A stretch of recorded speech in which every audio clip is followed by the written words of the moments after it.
Hello students, welcome to the Pole Science of class 9, and today we will go through the revision of the chapter number 3, Constitutional Design. So before this we have previously revised about the point what is constitution, then why do we need a constitution, and what are the limits on which the government works, and what are the things that are related to fundamental rights that the constitution has given us, and regarding reality. After that, what inspired the Americans, French people to have their constitution.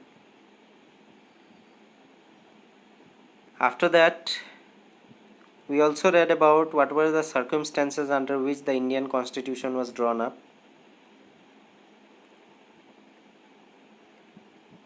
And we read about the path to Indian constitution also, or you can say the sources. So today we will start from the point the path to constitution. So let us proceed then. Our national movement was not merely a struggle against a foreign rule. That means against a foreign rule means that's against the British rule. So it was not only a struggle against the British rule, but it was also a struggle to rejuvenate our country and to transform our society and politics. That means apart from struggling against the foreign rule, we had also the struggle related to make better tomorrow for our country and to transform our society and politics also. So this was also there. Apart from struggling with foreign rule, we also had the struggle related to transform our society also and to look our country in a better way. After that, the familiarity with political institutions of colonial rule also helped develop an agreement over the institutional design. The experience gained by Indians in the working of legislative institutions proved to be very useful for the country in setting up its own institutions.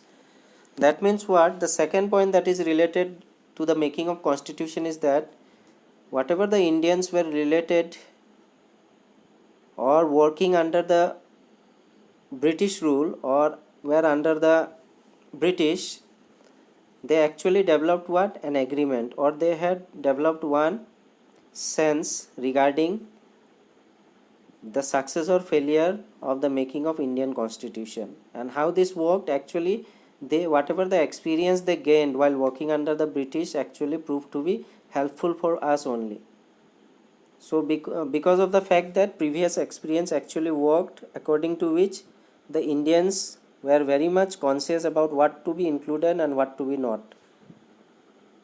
And this point only proved very beneficial for us while preparing our constitution.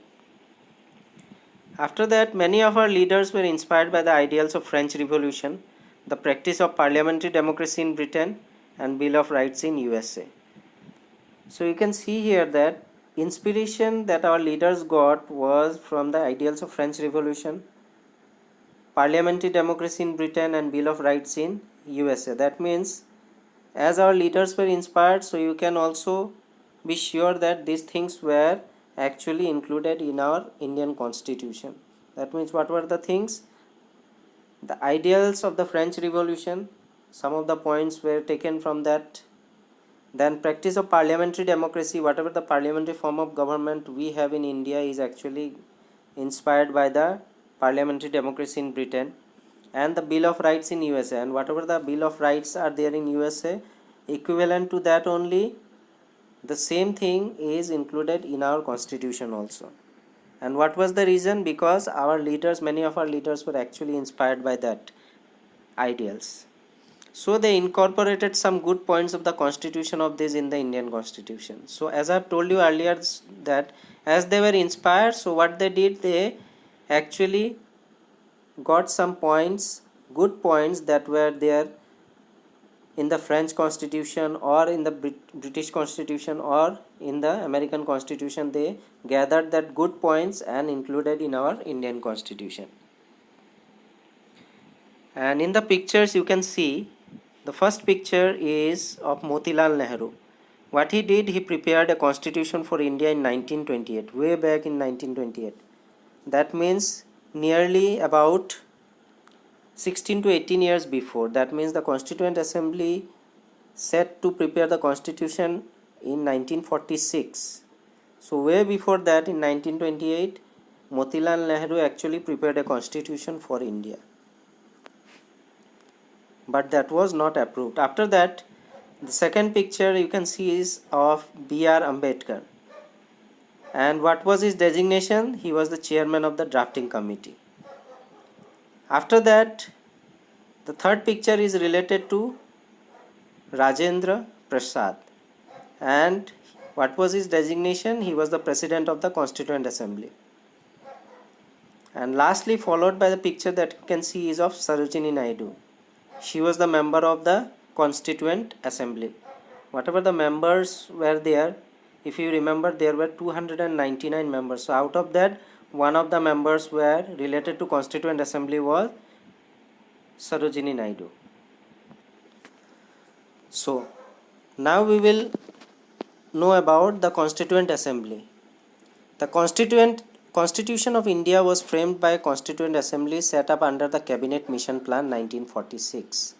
That means whatever the Constituent Assembly was formed, that was actually set up under Cabinet Mission Plan 1946. This Cabinet Mission Plan of 1946 only helped the Constituent Assembly to be framed. After that, the Assembly consisted of 389 members representing provinces 292, states 93, and the Chief Commissioner provinces 3 and Balochistan 1. So whatever the figure is given here, 389 members, out of which 292 consist of provinces, 93 is related to states, 3 are related to Chief Commissioner provinces, and 1 is related to Balochistan. So this figure is actually was from that time when India and Pakistan did not get divided. Before the division of Pakistan and India, this was the actual figure, 389. So after that, after the division, the Constituent Assembly actually got divided into the Constituent Assembly of India and Pakistan. After that, the Assembly held its first meeting on December 6, 1946. Remember this date, the first meeting of Constituent Assembly was on December 6, 1946.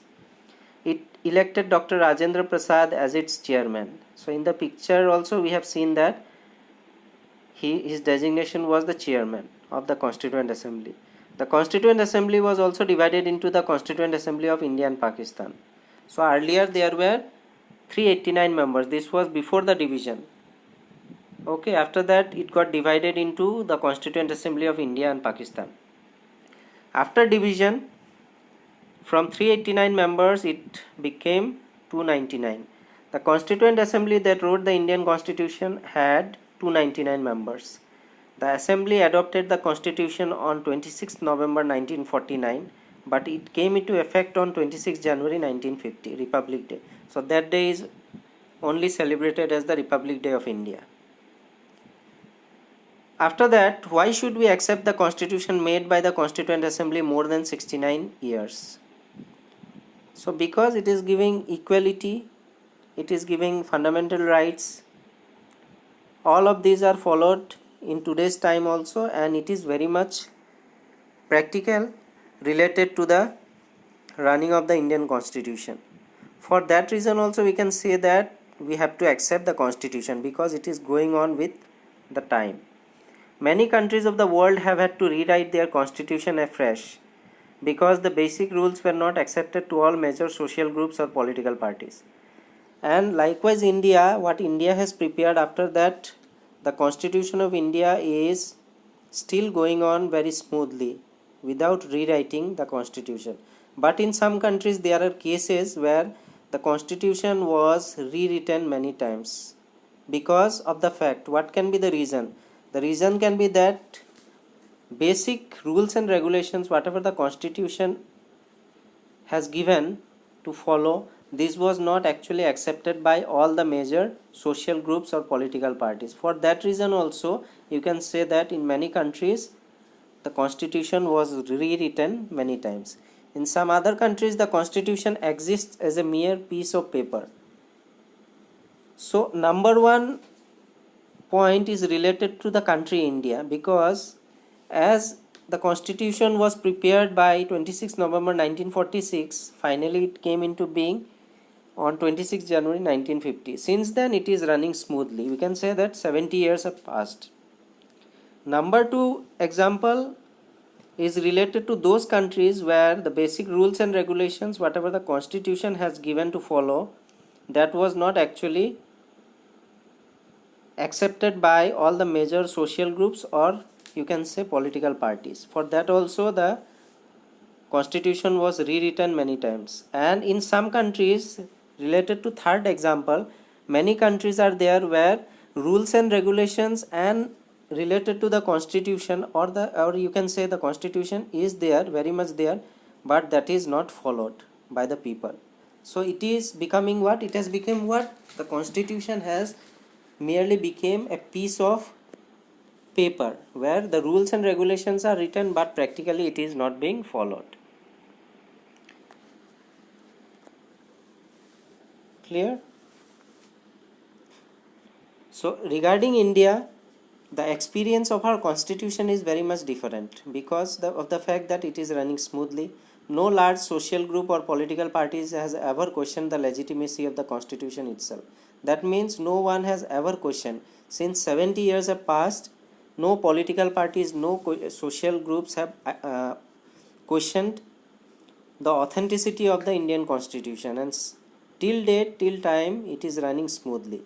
So this is an unusual achievement for any constitution. So we should be proud of the Constitution of India, that since 70 years it is running very smoothly and no one has ever questioned the legitimacy of our Indian constitution. This is something related to the unique feature that we must be very proud of as an Indian citizen. After that, it's about Motilal Nehru and 8 other Congress leaders way back in 1928, and the outlines of Indian constitution prepared by Indian National Congress at its Karachi session in 1931. So as we have seen, gone through the pictures, and we have seen the image related to Motilal Nehru. So he, along with other 8 Congress, already had prepared the constitution in 1928, way back. That means around 16 to 18 years before the Constituent Assembly came into being. Before that only, Motilal Nehru actually got the constitution prepared at the Karachi session. Clear? After that, the Constitution of India was framed by a Constituent Assembly set up under the Cabinet Mission Plan. As we have gone through this, more than 2000 amendments were considered. That means changes, whatever the changes were there, how many number of changes were actually considered to be made, this was decided actually. You can say that more than 2000 amendments were considered. Every document presented and every word spoken in the Constituent Assembly has been recorded and preserved. These are called Constituent Assembly debates. As you know, previously we have gone through this, and this is just the revision part, so you know already what do you mean by Constituent Assembly debates. This was also the question given in your assignments. After that, when printed, these debates are 12 bulky volumes. These debates provided the rationale behind every provision of the Constitution. These are used to interpret the meaning of the Constitution. So when printed, actually that was recorded and preserved also, and apart from recorded and preserved, this was actually printed also. And when the Constitution of India was printed, this came to be up with how many number of volumes? 12 bulky volumes. That means bigger in pages. So related some facts about the Indian Constitution is that Dr. B.R. Ambedkar was appointed the chairman of the drafting committee. Clear? Drafting committee related to Constituent Assembly. And Constitution was adopted on 26 November 1949 and enacted on 26 January 1950 when India became Republic. The Constitution reflects the best minds of the country. Its member represented mini India. Why the best minds? Because all of the leaders that were into the Constituent Assembly were actually elected, and they were actually regarded as the best minds of the country. They were very much capable of what they were doing while preparing the constitution. And its member represented mini India means all of the members that were actually elected were from different parts of India. We can say from all the parts of India. Those who drafted the Indian constitution felt that it has to be in accordance with people's aspiration and changes in society. So they look after what? Why our constitution is still relevant in today's time also, because the people or the leaders that were related with the preparation of constitution, they actually looked into two things. Number one was people's aspirations and the changes. Whatever the changes will be there in the future also, they looked after that point also. They did not see it as a sacred, static and unalterable law. Clear? They did not see it as number one, they did not see it as a sacred thing also, static also, that cannot be changed, and unalterable also. They made it very flexible, by the way that if any changes are required, then amendments can be done to that constitution. Due to the amendments only, our constitution is very much relevant in today's time also. So they made provisions to incorporate changes from time to time. That means the provisions is related to amendments. These changes are called constitutional amendments. And whatever the changes from time to time is required, because from it must be updated. So for that updated things also, provisions were made according to which the changes were made, and these changes are only known as what? Constitutional amendments. So these are some of the makers of the Indian constitution, starting from T.T. Krishnamachari, then G. Durgabai, then Somnath Lahari and Sarojini Naidu. They were the members. So till date, that means before the preparation of the constitution, 2000 amendments were considered. But after the constitution was made, and till date, there are how many changes or amendments have been made? 104. 104 amendments have been made in the constitution. The amendment procedure provided in the constitution is follows. There are three categories of amendments. That means in order to make changes, there are three forms of systems. So number one is what? In the first category, amendments can be done by simple majority of members present and voting before sending it for the president's assent.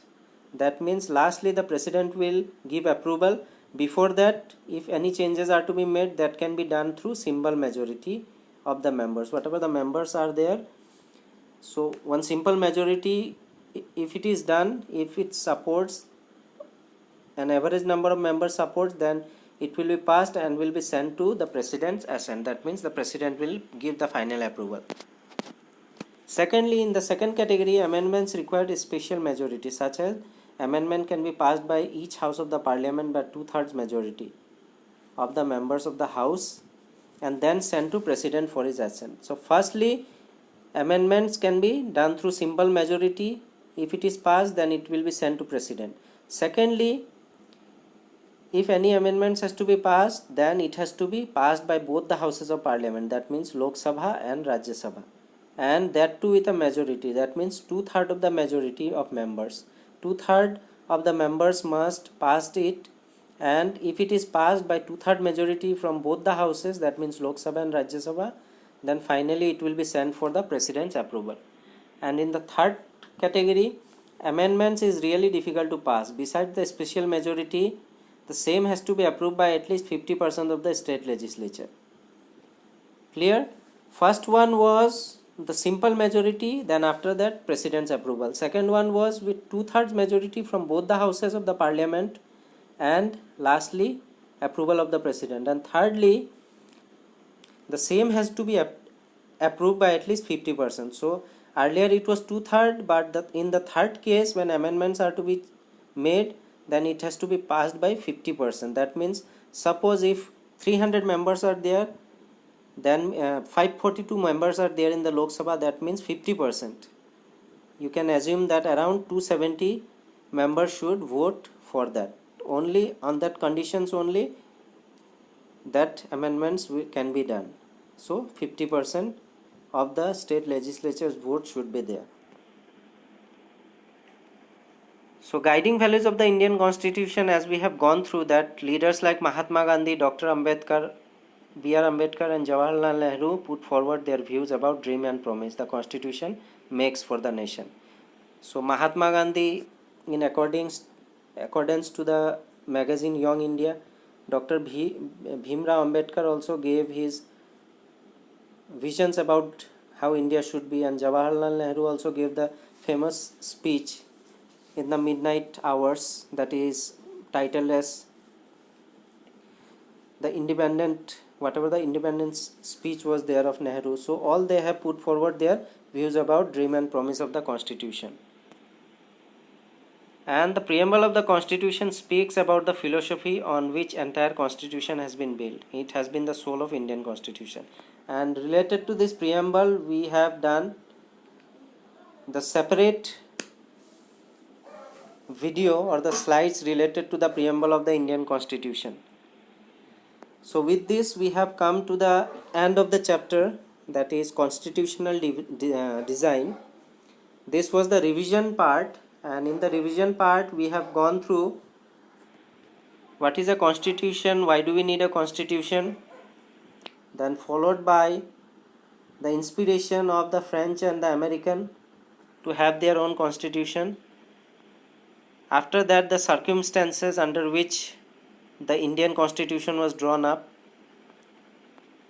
After that, we have also known about the sources of the Indian Constitution.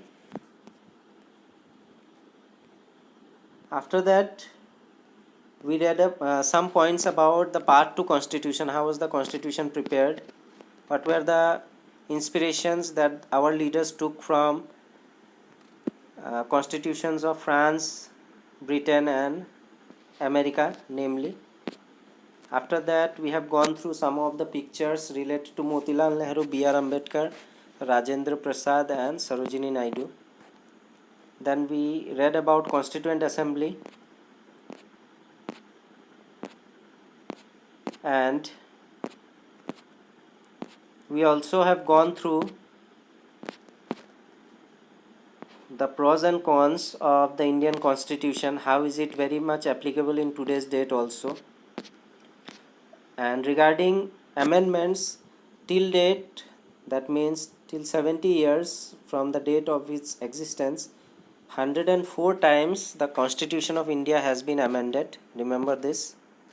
And we have also gone through the amendment procedure. There are 3 procedures, and we have gone through all these 3 procedures, how an amendment can be made related to the changes in the Indian Constitution. So I hope that whatever the points I have made you understand regarding the chapter constitutional design and related to the revision of this chapter, it is now very much clear to you. In my next class, I will discuss the important questions and answers related to this chapter constitutional design through the slides, and we will discuss each and every important questions that are related to this chapter. So with this, I will wind up today's topic. Thank you.